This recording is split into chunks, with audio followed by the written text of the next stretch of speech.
Abramut é a Associação Brasileira de Mutismo Seletivo e Ansiedade Infantil, né? E eu acredito que nós fundamos a Abramut em 2021. Eu e a psicóloga Francilene Torraca fundamos a ONG Abramut, que é a Associação Brasileira de Mutismo Seletivo e Ansiedade Infantil.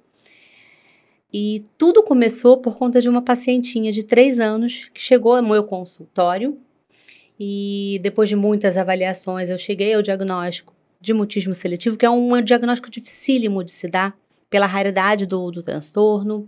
Ele não é nem tão raro assim, na verdade ele é subdiagnosticado, mas pela falta de paper, falta de literatura médica sobre o assunto, é um transtorno muito negligenciado. E chegamos a esse diagnóstico de mutismo seletivo.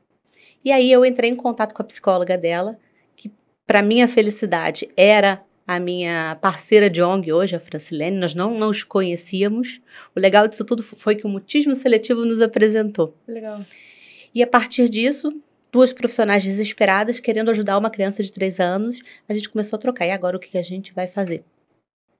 Fomos nos especializar, fomos para os Estados Unidos, fizemos curso de capacitação, abraçamos o mutismo seletivo, tiramos essa menina do mutismo seletivo e eu digo que aí foi um start para tudo. A partir disso, começamos a fazer post no Instagram e as famílias começaram a aparecer. Uma família aqui, outra ali, o meu filho, minha filha. E aí a gente fundou o grande projeto da Abramut, que é o grupo de pais. Grupo de pais com filhos com mutismo seletivo. E aí a gente começou a receber 150 pais por grupo, 120 pais por grupo. E aí a gente começou a entender que tinha alguma coisa que era para além da gente. Que só eu e ela, a gente não daria conta. Daí veio a fundação da Abramut para acolher todas essas famílias. Esse grupo de pais, ele veio antes da Abramut, né? E hoje a gente está na 5ª edição dele. A gente já atendeu mais de 700 famílias. E esse transtorno, que é um transtorno considerado raro, não é tão raro assim. Só que você precisa saber diagnosticar. E o que é mutismo seletivo? Mutismo seletivo é um transtorno de ansiedade que acomete crianças bem pequenininhas, ali entre 2 e 5 anos de idade. Geralmente, as primeiras manifestações acontecem no contexto escolar, quando essa criança é colocada na escola. Vamos lá. É uma criança que verbaliza normalmente, tem linguagem preservada, entende o idioma que é falado no país, mas em situações ou com pessoas onde há a expectativa da fala, essa criança se emudece. E esse emudecimento, ele é mediado, digamos assim, pela ansiedade. Quanto mais ansiosa está a criança, maior é o emudecimento. E é um emudecimento de fato, de paralisar as cordas vocais e o som não conseguir sair. Mas a criança, ela tenta? Ela quer muito falar. Ela quer muito falar. Balbuciar, né? Que fala assim, ela chega e não vai nada. A gente tem um espectro, né? Sim. Desde a criança que fica absolutamente congelada, porque o não verbal dela, a comunicação não verbal também é muito, muito restrita, por conta da ansiedade também, como aquela criança que consegue brincar, que consegue, pelo gestual, se fazer entender, e só não consegue entonar a voz. Mas é um transtorno muito, muito interessante nesse aspecto. E é muito confundido com autismo.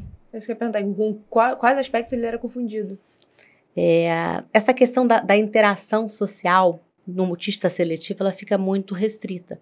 Essa criança, por exemplo, ela passa o dia inteiro no colégio sem interagir com os amigos, sem conseguir verbalizar com a professora, inclusive para pedir suas necessidades fisiológicas, ou seja, ela não consegue ir no banheiro. Às vezes ela aprende o xixi o dia inteiro e começa a fazer infecção urinária de repetição. Às vezes a mãe manda a criança de fralda para o colégio, porque para ela conseguir fazer o xixi dela, ela não consegue pedir água, ela não consegue se alimentar na frente dos amiguinhos. Então ela acaba que fica muito restrita. Também da parte não verbal. Então, quando essa criança é vista, porque geralmente essa criança não é vista, tá, gente? Geralmente essa criança, como ela não dá trabalho pro professor, ela fica quietinha, exatamente. Como ela é inibida, quietinha na dela, não dá trabalho, não acaba com a sala de aula, tipo um TDAH, passa desapercebida. Agora, quando o professor tem um bom olho e entende que aquilo ali não tá dentro do esperado para a idade, né? Crianças são seres sociais e E a gente entende que eles precisam interagir. Isso faz parte do desenvolvimento social da criança. E quando esse professor consegue olhar para essa criança e consegue entender que tem alguma coisa de errado ali, não precisa nem chegar ao diagnóstico, não é função dele chegar ao diagnóstico. Mas eu percebi. Mas é função dele olhar e falar assim, tem alguma coisa de diferente nessa criança. E quando isso acontece, ele avisa os pais, e os pais às vezes são pegos de surpresa. Porque essa criança fala em casa. Em casa é normal. Em casa eu falo, brinco, interajo. Em casa ela fala, ela brinca, ela interage, ela tá no local de segurança dela, na zona de segurança. Entendi. Então, os pais, na maioria das vezes, levam um susto. Como assim minha filha não fala? Né? Olha. E aí leva pro pediatra. Porque o pediatra é o primeiro médico que essas crianças chegam. E o pediatra geralmente fala. O pediatra mal informado, o pediatra não tão bom tecnicamente. O que ele vai falar para esses pais? 2 coisas a gente ouve. Relaxa, isso é timidez. Isso aí vai passar. Vai passar com o tempo. Segunda coisa que a gente ouve, procura o neuropediatra porque isso aí é autismo.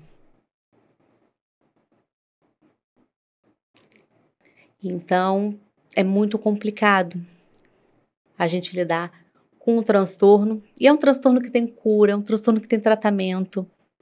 É um transtorno que tem um prognóstico excelente se tratado. E é um transtorno que tem um prognóstico horroroso se não tratado. Porque essa criança que fica muda durante muito tempo, esse emudecimento ele cronifica.